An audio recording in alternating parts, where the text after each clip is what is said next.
Whatever you do not dare skip this interview. This one has been a long time coming with my very good friend, Alex Farling from Empath MSP. Alex has this superpower of not only creating relationships. Everybody in the industry seems to know Alex from at least second degree connection, but pretty much a first degree connection. But he has so many relationships and he maintains good quality, meaningful relationships with so many people. It's a real gift that he has, but it's also a skill that he's developed. So in this interview, he talks all about how to make that happen with your existing customers, make sure those relationships maintain, even as you gain new customers quickly, which can be a real challenge. And all of that awesome dialogue is layered into the conversation of decommoditizing your business. This one is a doozy, and it can make you money. Let's get into it.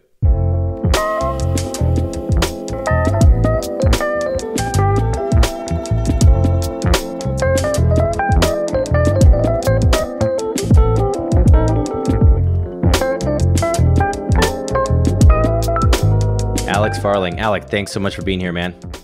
Absolutely. Love hanging out with you, man. Yeah, we got to hang out a little bit just last week. I don't know when this is going out, but we were just at ScaleCon 24, the inaugural conference from Tech Tribe and MSP Camp. How was that conference for you? I'm really glad we get to call it the inaugural and that we're already confident it'll be coming back. It was a really good show for Empath. You know, we talk about shows like Ride a Boom that are all technical for the technical people. I think this is the first time ever we've had a real sales and marketing event that helps sales and marketing people in this community. And they're just, I don't want to say they're the forgotten man, but they really are. If you look at this industry, like the men and women that do sales in this industry don't get the kind of support that the engineers do. All the tools are built for the engineers. You know, all the branding and everything we do is built for engineers. There are 10 times more resources for engineers than there are for the sales and marketing folks. And you could see it in the room. You could hear it in the room. People were super happy to be having some of these conversations and finding something they could take home and apply to their business right away. Yeah. And especially, it's futile to compare a sales job and a technical job because they're just so fundamentally different. But it's such a hard job. Selling is hard. There's a reason that salespeople can make so much money because it's hard. And selling managed services is super hard. And the amount of how much we rely on those people being successful, you would think that that this kind of stuff wouldn't take until 2024 to have one of these conferences. You know, we rely on them to be successful. And then I've been having this conversation a lot lately. We abdicate the entire department to this new guy who we hired, who the only thing he's ever actually sold is me on the fact that he can make my managed services business successful.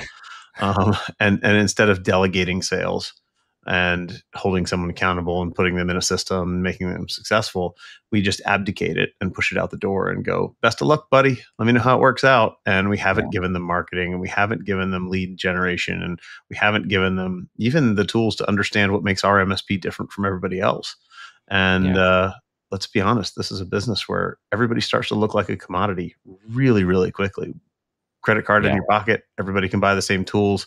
We all promise that we only hire the best people, that we respond the fastest, that we have the smartest people and the best tools. And, you know, we all just start to sound like that drone. And frankly, the reason that a lot of us are treated like commodities is because a lot of MSPs are commodities. Behave like a commodity. Yeah. 100%. 100%. And we're having this talk a lot. I run a live course in Empath where it's just basically open door for the sales and marketing folks. And we talk a lot about how do you establish yourself as being different from the next guy? And how do I build a little more know, like, and trust than the next guy? Because unfortunately, on paper, we all look the same. And you could see it in the vendor hall at ScaleCon. Here's a vendor that promises to create all your marketing material for you. Here's a vendor who promises to create your website for you. Here's a vendor who promises to create X, Y, or Z for you. And the prices they're not charging you $20,000 for a website, which is what it could cost to get it done and done right. You know, $10,000, $20,000. They're charging you $900 for a website. They're not charging you the salary of a $180,000 marketing manager to manage your marketing. They're charging you $699. And so you're getting a commodity service that looks just like everyone else. And you have to be very careful that when you buy those products, you still continue to differentiate yourself. And I tell MSPs all the time, like, the only thing that differentiates you is you. What is the thing about your relationship with your customers that makes you special? Well, we don't really have relationships with them. They just call and we fix their things and they go away and they should be happy. Okay, you're a commodity. Congratulations. That's how you get there. So let's unpack that a little bit. Give me some more to the MSP listening who's going, oh crap, I didn't realize, or maybe they know, they're like, they feel themselves being pulled into the riptide, right? What does that actually mean to build a relationship around yourself? How do you de-commoditize? For starters, let's unpack what it means to be a commodity, right? What it means to be a commodity is my customer doesn't really value my input. They make decisions without me. They buy from people who aren't me and then deliver products to me and go, hey, I bought this stuff. Go ahead and deploy it for me. And what this means is it's a race to the bottom, right? Yeah. You're going to find yourself constantly having price discussions with your customer because you didn't establish value. You didn't deliver value. So the alternative is to start to build a story that talks about Mr. Prospect or Mr. Customer, what it feels like to do business with me is, and here's my specific to my MSP process. And, my MSP was called Delaware Microcomputer. We had the Delaware Micro way. And we knew what that felt like. And that was, it was part of what we built Lifecycle Insights to solve for, because building budgets and having strategic conversations with our customers was hard. But once the tools are built, it gets easier. That's not the point. The point is we knew the thing that differentiated us. And what differentiated us was we would sit down with you and we'd collect up all your finance invoices or your technology invoices, and we'd put together a real budget forecast for you. And we'd have a conversation around it, because 5 years before that, we didn't do that stuff. And I pissed off my customers when I went, knock, knock, I need money. And so, we started to strategically forecast and plan things out in advance. And that was the thing that we were able to walk in the door and say, what's going to set me apart from my competitor is that I do this and nobody else in town does. And here's what my flow chart looks like. Here's what my plan looks like. Here's what the steps you're going to go through in the first 90 days with me. And then here's what's going to happen every month or 3 months or 6 months after. If you can tell a customer that, instead of just saying, we'll show up the fastest, we are the best at all the bestest things. If you can actually show them, and if it really is your superpower, if it really is your secret sauce, you should be able to document it. You should be able to put it in a 2-page, 3-page outline format, right? If you took your sales process, if you took the feel good close and put it in a document, you'd be able to show it to somebody and say, hey, here's the 27 steps that we go through in our sales process. And what makes us unique is we do this every time, the same way every time. And we put in the same inputs and we get the same outputs. It's a recipe and we know how it works. And for MSPs, most of them are still selling on, I only buy SentinelOne because not CrowdStrike, or I only buy, Huntress because best thing in the, best tool on the planet. You can't tool yourself into being unique. Yeah, let that one sink in. I mean, how many of us, or how many MSPs listening, are being swept, letting the whirlwind of the commoditization of the industry fill their calendar with things that they're now using as the excuse for why they haven't yet been able to proceduralize the way you're describing, and then articulate and communicate and then disseminate all of these actual management procedures. Like truly managing their customer is not like we have a dashboard and we get a little ping when something bad happens and then we're on it. I got news for you. You're just a really well-tooled break fix provider. Yeah. And most MSPs are, let's be honest. Proactive support, proactive technology. As much as we all want to think we're a proactive shop, it's bullshit for 99% of us. Yeah. Right. We've got tools that make it easier for us to detect when something reactive needs to happen.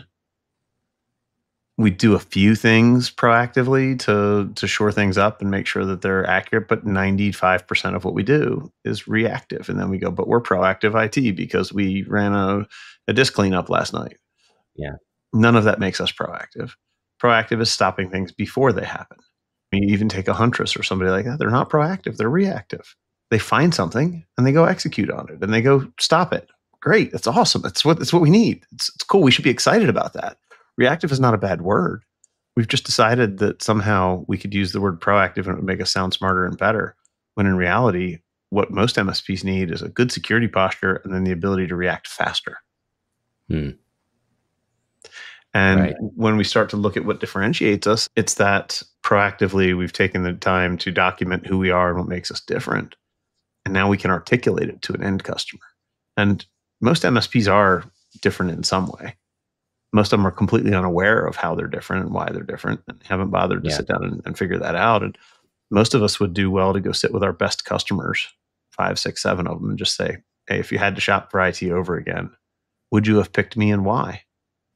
I guarantee you your customer's not going to go, because you use CrowdStrike or SentinelOne or Huntress or whatever your tool, Blackpoint, whatever. That's not what your customer's going to answer. No.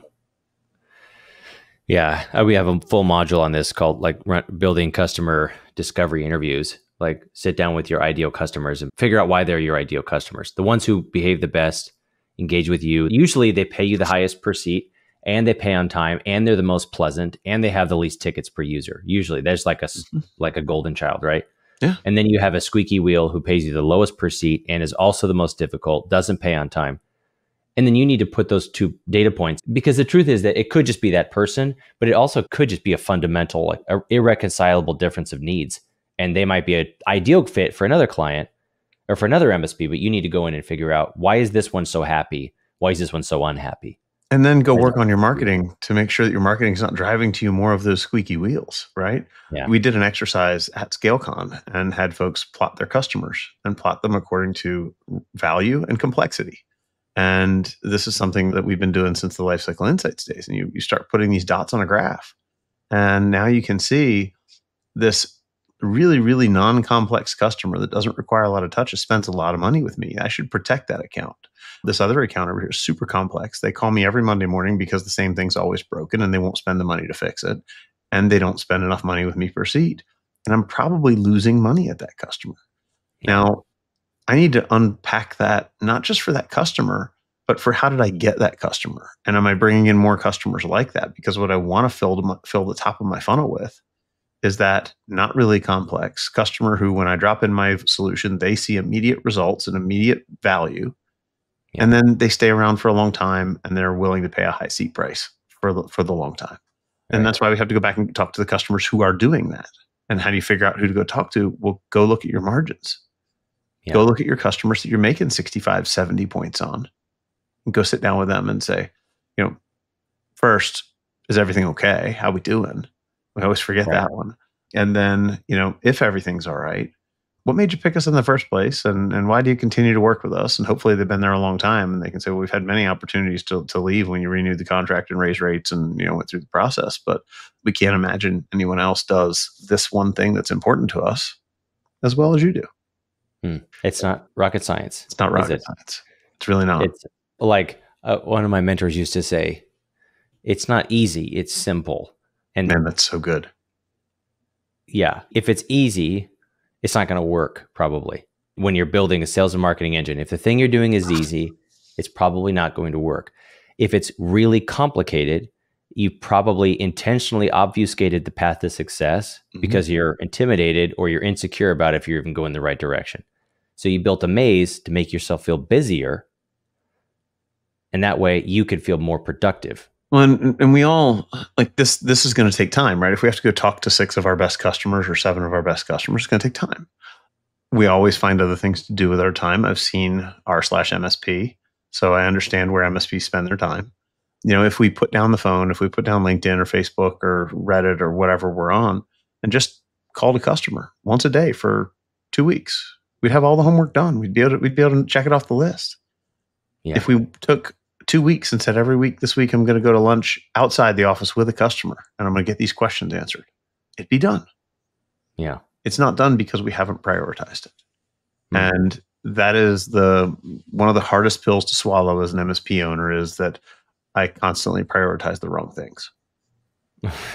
I constantly prioritize putting water on what's on fire instead of figuring out how to do business with more people who create less fires. You said something a minute or two ago about the difficult customers. They won't spend money with me or they won't buy the right things. This is sort of a litmus test in general that I use. I come at it through the lens of like sales and marketing, but it's really a litmus test of your overall leadership ability. If you are bickering with your customers, you are not managing them. Like if your children are winning debates with you about what's for dinner, who is parenting who? right? Well, that's a very open debate in 2024, but Right.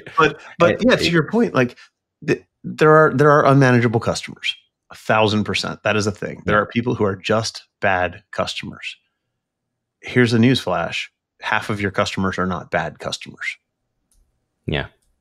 And if they are, in the rarity that they are, then you're doing something to attract bad customers, because the average MSP has 1 out of 20, 1 out of 30 actual bad customers. The rest of them are mismanaged customers. The rest of them are customers that we didn't show enough attention to. We didn't actually deliver value to.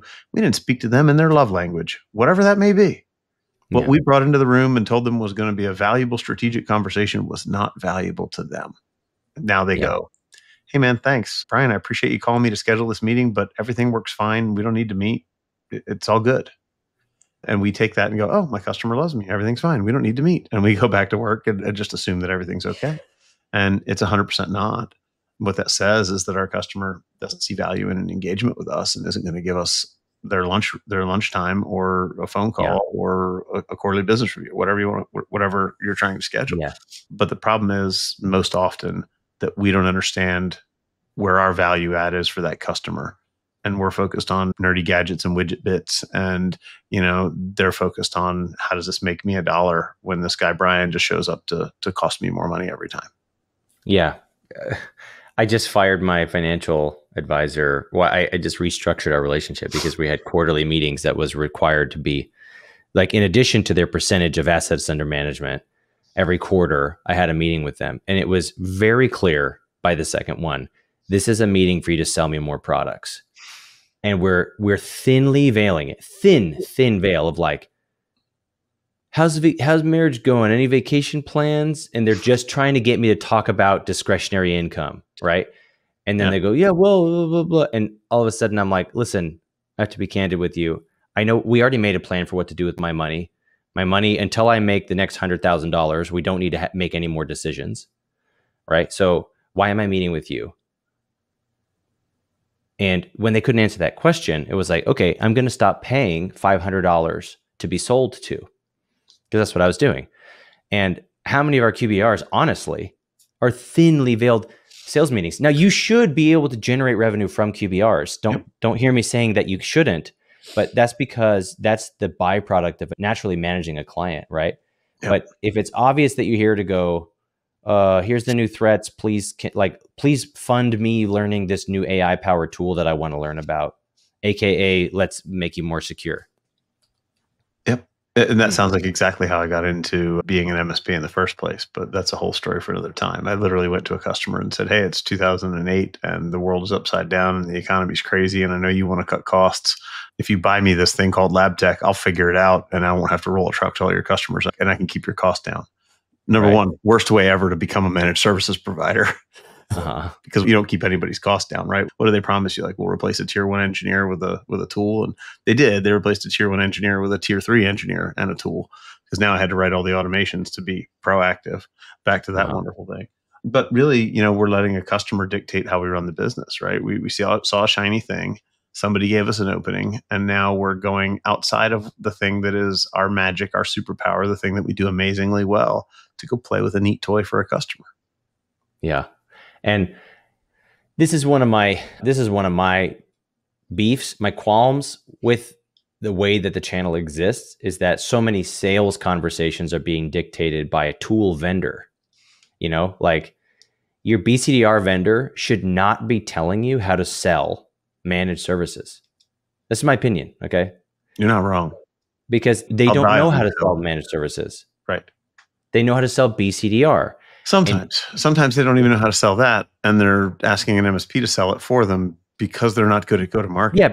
That's why they all went channel, because they had no direct sales. And if think about how they sell, they come to us and say, don't use all the nerd words, but here's 74 pages of nerd words that you can use in your sales pitch. Yeah. By the way, don't use nerd words in your sales pitch. This is a real problem in the channel, in that a lot of the channel vendors don't know how to sell the value of their own product. And quite frankly, if they want to be part of an all-you-can-eat managed solution, their value needs to be way different from their product. They Right. can't keep going to the MSP and going, well, we don't know how to differentiate or show value or get a customer to pay an extra nickel for it. So just roll it up in your package and give it away. That is the standard go-to for a vendor in the channel today. And it's wrong and it's not healthy. And that's why we're doing so much education over at Empath, because we want folks to understand, like, what does a good vendor relationship even look like? What does it look like to productize an offering and take it to market? Because it's not just, I bought a new tool, now I go sit down with my customer and try and get them to give me $3 for my $2 widget. In a lot of cases, this is, we roll together 2, 3, 4 things, products, and then guess what? We layer a managed service over it, and now we bill for it. And we bill for the service, and the products just come along. And we forget quite often that we are managed service providers, not value-added resellers. We behave a lot like value-added resellers and still try and convince ourselves that we're this new thing, this new shiny managed service provider. Or, God forbid, we bought the latest and greatest security product and somebody convinced us that adding an S would make us a managed security services provider. There's a whole other rant and hill to die on. But I know there is. Before we get into any other waters, I want to reverse back to something that you were talking about before about bad customers. Because, so, I mean, I was an MSP, right? And when I joined my MSP, almost all of our customers were bad customers. And you're right. In a normal environment, you don't have that many squeaky wheels. 1 out of 20, big pain in the ass. Fire them for all I care. It's not worth it. It's not worth it. You probably, and in that same world, you probably have 5 or 6 or 7 out of 20 that need more attention that you can fix. I'm not saying there aren't things that are screwed up at every MSP, right? Of course. There's a large number of them that are problematic, but not bad customers. But here's the thing I wanted to get out is, if you're an MSP and you're listening here, I mean, I remember I was talking to a guy who's in Phoenix, and the guy, I mean, within 30 seconds, I knew what this guy needed was not sales training. He needed a hug. Okay. This guy was like so embittered, so angry, so triggered the second we get on the call. And he reached out to me. This was inbound. Okay. And basically was like, well, how are you really going to do it in my city? You don't know what it's like in Phoenix. There's an MSP in every corner and blah, blah. I think it was Phoenix. If it wasn't, fill in with your city name and this is all going to be relevant. And all of his customers just like beat this guy up, and he's arguing, fighting for his life to get basic controls in there. In many cases, he's not even charging for his RMM because he's like, I have to use this. And they say no, whatever, because everything's upside down. But what I have observed is there is this pretty noticeable sliver of the 40-something thousand MSPs in North America. They end up with the bottom clients. They are I forget the name of the fish in the fish tank. We used to call them sucker fish. You know, the ones that just glean all the gunk off the rocks on the bottom and that's what they eat, right? And so what they eat is the crap that fell, but through everybody else's cracks. The top fish, the stronger fish got the first grab at it. The little fish got the leftovers. And now what we have left is the people who could not fend for themselves have to sweep up the worst remains. And so you get an MSP who thinks they have a high closing rate because they can convert the lay down sales that would do business with anybody because everybody else, because they've been fired as clients probably, and or they're just difficult people. So the good MSPs all passed on them, right? And so then you end up with these bottom feeder, toxic, truly toxic clients. And then it changes your bias, and you end up in this echo chamber thinking that this is an accurate representation of the market. And then you map this bottom feeder client mentality onto the whole marketplace. Well, and imagine the world where you answer every call for someone who treats you like that. If you had a good customer, you're probably in a terrible mood all the time. And either you're creating an antagonistic relationship with them that doesn't need to be there because you treat them just like everybody else, or they're tired of dealing with your shit because you're always in a bad mood and they've moved on. Yeah. You know, there is, and I tell the story a lot. There are 2 customers that we fired at my MSP. One was because they would not come along on technology standards.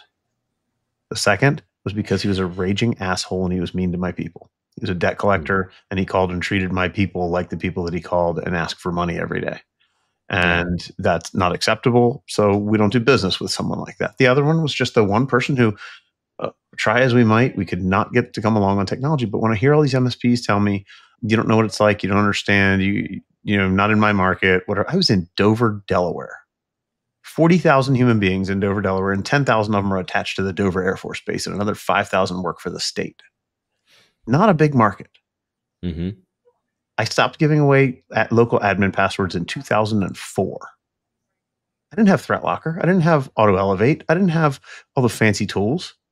Mm-hmm. I took away admin passwords because you didn't need them and you didn't deserve them and you would do something stupid. Mm-hmm. And it wasn't a debate. And so to hear people say that it's all bad customers is telling of the human who's given up. And I hate that for them because it really is because they've given up. The reality is if we treat the customer right, if we have the right conversations with the customers, if we set the right expectations up front, customers will come along. But something also changes in us when we get a little better and we grow a little more mature and we change. And I remember customers coming to me and saying, hey, you're talking about security a whole lot more than you used to. And I feel like maybe you've outgrown me. And I think that's a telling point for MSPs. And I ask the folks who are sitting here on this, listening to this, has a customer ever said, I feel like you've outgrown me? You know, you used to be a tiny little shop and now you've got 7, 8, 15, 25 people, however many. And maybe you're just too mature for my business. It's your customer telling you that you're pushing the boundaries of what they're willing to pay for. You're not quite delivering the value that they had when you knew everybody in their building and you'd come by with coffee and you didn't have a lot of customers. So you pampered them a little bit too much. Right. But what they're telling you from that is, Alex, we don't feel like we get the same relationship back from you that we got when you were smaller. And we're missing something. And as a hint, it's not them telling you it's time for me to go find a new provider. It's them telling you it's time for you to fix our relationship. Yeah. And when we do that, those customers stay and they remain happy. But we have to put our guard down and go sit down with them and say, you know what? It sounds like I failed you. Please tell me what I needed to do better or different. What am I not giving you today that I did in the past that makes you feel like you're not getting the value? And if they say, well, you wanted me to buy $2 widgets, now we understand we haven't shown them the value in the $2 widget. We haven't shown them that we haven't led them on the security journey to understand how much things have changed since they became our customer 20 years ago. And that requires handholding. It requires time. It requires touches. And we can't just roll in with a quote and go, hey, you need my new shiny gadget that some slick salesman sold me at ScaleCon, right? Yeah. And sure, as a vendor, like I've sat on the other side of the table selling you stuff at ScaleCon, right? But at the end of the day, MSPs have to be smart enough to know every gadget that they buy, they have to have a real conversation with their customer about if it's going to change the way that they price things. Wow. So, I mean, here's what I'm hearing from you is, you know, the path towards decommoditizing your MSP. There's an internal journey and an external journey. The internal journey is the one that, frankly, nobody wants to talk about. And a lot of people are just uncomfortable talking about. But you have to grow as a person. You have to become more empathetic. You have to become a better listener. You have to become more humble, even if you're already those things.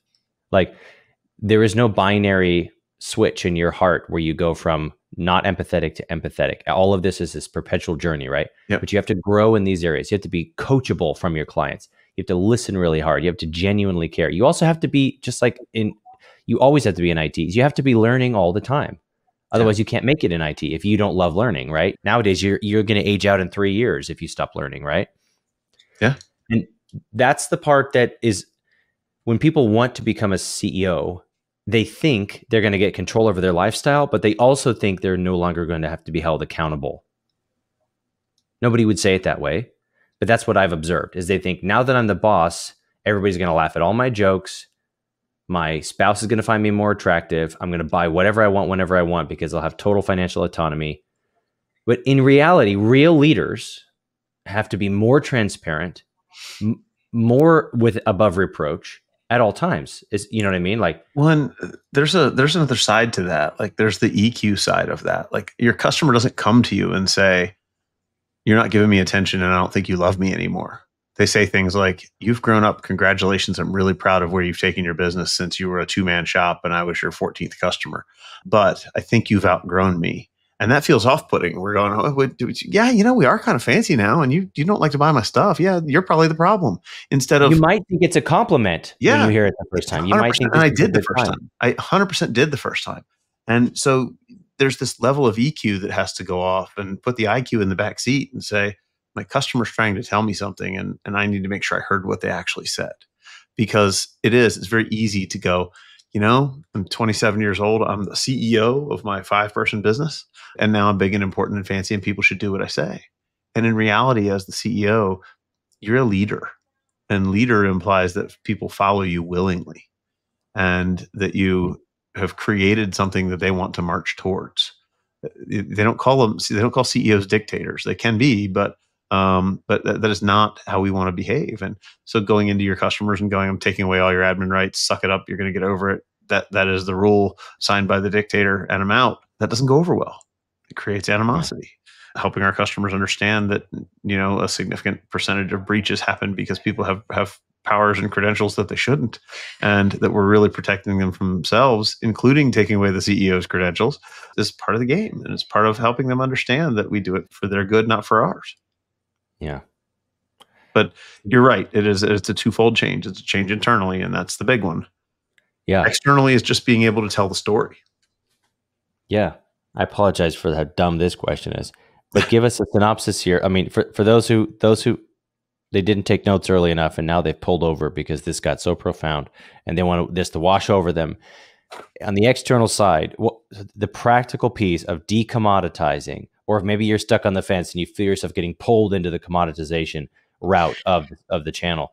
What are those practical things? You talked about process, you talked about standardization, but take us there. At the end, it's really sitting down and figuring out how you're different. And if you're not different enough, doubling down on something that will make you stand out and make you different. And that might be a process, might be a tech stack, but I doubt it. I say it might be a tech stack because there's somebody out there whose MSP is built on Google Workspace. And you, sir, are not a commodity because you're one in 100 that that actually approves and encourages that. But this is a great example. And there's some dental MSPs who have great relationships with the folks over at Dentrix, or one of the tools that you really understand an industry or a niche, and you've built your business around it. Those are things that are real differentiators, and you know who your ideal client profile is, and they can pick you out of a crowd. Yeah. If your ideal client can't pick you out of a crowd, then you have to be really noisy with your message, and you have to have a clear message that says, this is how I'm different. And Brian, I'm going to use you as an example. You named your business after the thing that makes you different. I want to pick you out of a crowd. How do I pick out of the crowd a sales guy who doesn't make me feel gross, who doesn't make me feel like I'm pushing used cars? I want a salesman that makes me feel good. Okay, I'm going to go buy Brian's product, right? It's subconscious. I don't even have to think about it. And as an MSP, it's harder because we can't go name ourselves the suck less MSP. But that's really who we want to be. We want to create a less, there's always going to be friction in technology. There's no rule that you couldn't do that. Just there's technically no rule that you couldn't. Right. No. Right. Anyway, I got a guy. Well, systems. Shout out to Kevin. Systems and Smiles in the UK. Love it. Yeah. And he backs it up with his message, with his brand, with his user experience, and he's freaking popular. And people know the difference between that guy and nerdy IT guy in mom's basement, right? Yeah. And so that's a perfect example. But I think that at the end of the day, what we really are saying is, not only do you have to know what differentiates you, but you have to be able to tell the story. The storytelling is powerful. And my favorite words in a new prospect conversation are, I have an existing client who was going through the same thing, and you're right. Just tell the story, because now they say it buys me authority, and they say, oh, this guy's not a jerk, man. He's actually worked somebody through this process already, and he can tell me how it worked, and probably even has a reference for me and could get me to talk to somebody. That is so powerful, because it says I understand where my value lands with a prospect or a customer. It's so amazing, man. When we started talking, I know we'd get into something exciting, but I'm glad that I feel like there's some real roadmap stuff in here. So sincere thanks, Alex. You're such a resource to me. And if you're not too bashful, I'll say that, when I started with Feel Good, I was able to connect with Alex because we met at a conference last year, and you've been a great sort of big brother in some ways, if you don't mind my saying. Just like you gave me your cell number and you let me ask you some questions, and I've texted you like 7 at night and been like, I don't know what to do about this. And you're like, I'm driving. And then an hour later, you're like, oh, this is what I would do. So, well, anyway, I'll tell you, as we're wrapping up, I'll tell it like this. When I was building this little thing called Lifecycle Insights, a couple of people had that impact on me. And I just believe in pay it forward. Like there is, I'll take anybody's call. Like if you have a question about your business and you need a hand, like find me on LinkedIn, Alex J. Farling. There's not a lot of us, but at the end of the day, I think this industry is better when we come together, when we try and help each other dodge some of the potholes that we've already run across. And Adam Slutskin, Wes Spencer, Colin Knox. Those are guys who helped me when I was building a product, and I didn't know him from anybody. I didn't know Adam from Adam. And I remember the night that I called Adam Slutskin for the first time. Somebody introduced us, and I'm driving through Eastern Shore, Maryland, middle of podunk nowhere, and I just know when I get across this road, my cell service is going to die. So I pulled over on the side of the road, still talking on hands-free, texting my fiance, going, "I'm going to be late tonight because I'm on a phone call I cannot hang up on because it's just too good, and I'll be there when I get there." And I sat on the side of the road for 45 minutes and talked to this guy who helped me understand vendor math and how to back your way into how much do you have to charge for your product across the MSP space to be able to make build a successful vendor. And he's just spitting knowledge bombs. And I'm like, I can't hang up on this, right? Yeah. So if I can give that back to somebody, like that's life goals right here. That's so I'm happy to help. So and that goes for anybody listening. Like feel free to reach out. Yeah, you heard it here. Alex will answer every single one of your questions immediately. And so no will matter Brian. Who you are. And so yeah, we're building an industry body lately, so I might not catch them all. No, listen, man. Thank you so much. I've kept you for more than enough time. If anybody wants to get a hold of you, I'll have the links to your stuff. But how do they why should somebody reach out to you and how do they get a hold of you? Well, LinkedIn is absolutely the best way. Alex J. Farling on LinkedIn. And reach out to me if you feel like you're building an MSP and you've got some struggles and you're trying to figure out how to educate your way through what next steps look like. We're building the industry's first vendor agnostic education platform at Empath, and I think we're really onto something. Yeah, I know you are, and you're gonna continue to be a resource for the whole community as a whole. So again, thanks so much, Alex, and for the listeners, thanks for sticking around with us. We'll see you at the next one. Thanks for having me, Brian. We'll do it again soon.